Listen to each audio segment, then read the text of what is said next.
السلام عليكم ورحمة الله وبركاته. ولا ليال مركل واحد كسر دواتان برنامج كيني نيوتريشن كي دايتك أما عنتظي عافيماتك مرة البوحان سكوضيا إن آن إدنيسو قدبيو أو آن إن لو داو 10 مهم وحنا أسكي بدلي كرتيد حق عافيماتك أجا مركل لجا هالليو عنتظي إيو عنتو عنيدا ما أنتو حنجعلها إن لو داو لبا شيء sida warqadan ku qoran aad u jeedaan waa laba shay oo muhiim ah in aad xusuusnaatid marka aad cuntada cunaysid xaqiiqdii labadan shay oo aan raba in aan ka hadlo dadku badanaa way yaqaanaan haddana ma xusuustaan sababtoo ah markii cuntada loo soo dhigayo ama ay cunayaan yani waxa laga yaabaa iyagoo markaas meelo kale ka fakaraya ama iyagoo markaas meelo kale ku mashquulsan in waxawaaye cuntadii ay cunaan marka waxa muhiim ah mar walba yani waxa inama al-a'malu bin-niyat markuu nabiga sallallahu alayhi wasallam uu oranayo yani amal walba aad sameynaysid ama waxaad gacmaha iyo physical ahaan u sameynaysid ha ahaatee sida salaada iyo cibaadaadka oo kale ama wax niyada iyo qalbiga aad ka sameynaysid ha ahaato yani waxa weeye mar walba waxa muhiim ah inaad niyad wax aad ku sameysid waxaan jeclahay laba shay oo hadii aad sameysid wax badan askay garan kartid xagga caafimaadkaaga xagga cunto cunida iyo caafimaadkaaga ayaan jeclaa inaan idin la wadaago waaye kan kood waxa waaye markaad cunaysid ha u cunin in aad calooshaada aad buuxisid qodobkan qodob muhiim ah waaye waxaan rabaa inaan ku soo celiyo mar kale markaad cuntada cunaysid ha u cunin adigoo raba calooshaada in aad buuxisid waxaan rabaa inaan idin sheego xanuun oo dhan waxa uu ka bilowdaa caloosha oo aad buuxisid wax caloosha waa sida laastiga oo kale soo haddii aad maanta aad buuxisid sababtoo ah gaajo badan baa ku haysay berito waxay rabtaa meeshii maanta aad geysay in aad geysid caloosha waa sida laastig oo kale laakiin markii cilmi ahaan aad u fiirisid buwaag badan waa ka akhrin kartaa dhaqaatiirtana way kuu sheegayaan calooshaada waa yartahay aad ba u yartahay marka mar walba aad buuxisid way fidaysaa way ballaarnaanaysaa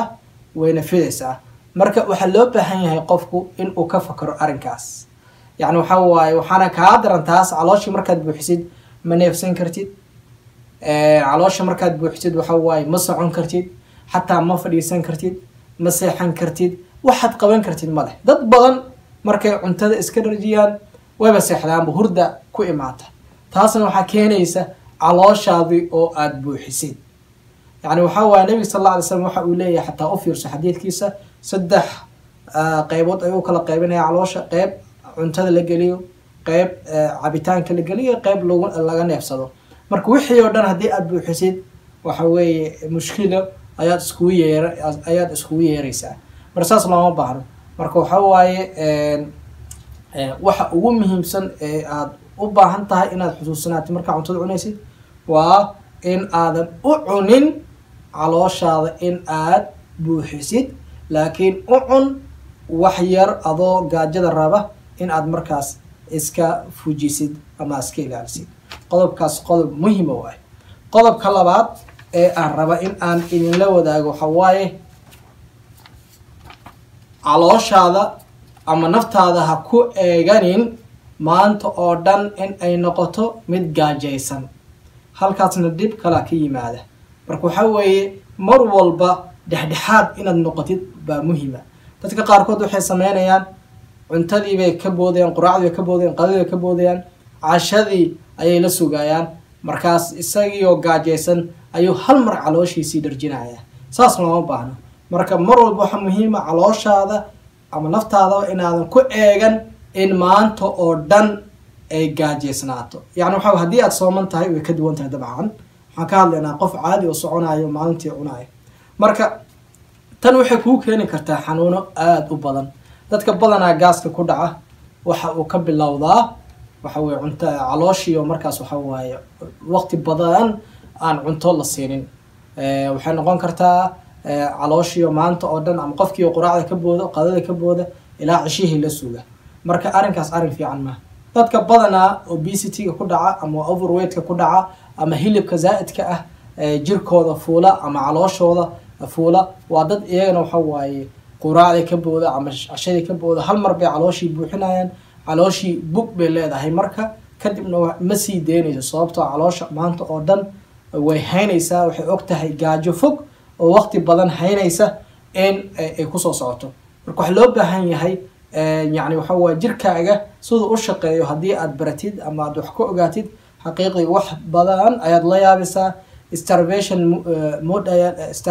ayaa la yiraahdaa waxa qofka gaajo badan markuu isku rido calooshiisa cuntada uu galiyo markaas way heenaysaa mana bixinayso laakiin sida saxda waxa weeye caloosha in cuntada aad gelisid markaad aad musqusha aadid ay ka baxdo digestion ay ku sameeyso kadibna waxa waa ay saarto marka waxaad ogtahay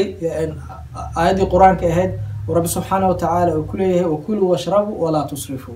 قاعدة صديقة برتد وحبضن أيضا نضش على كبدل كرتا عنا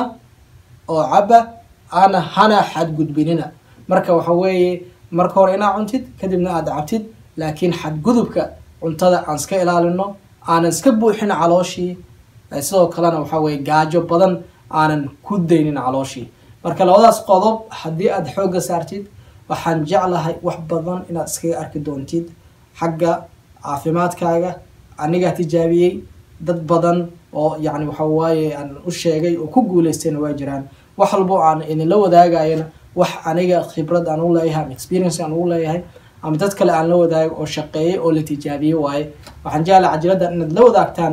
dadka kale ee walaalihiin ah dad kale aad saaxiibada ku tihiin social media iyo qofka u baahan markaas انت عن 10 كان 10 كحية عن سكاي أركي دونا ولا ليال وحنا كيتي سلاسي والسلام عليكم ورحمة الله وبركاته.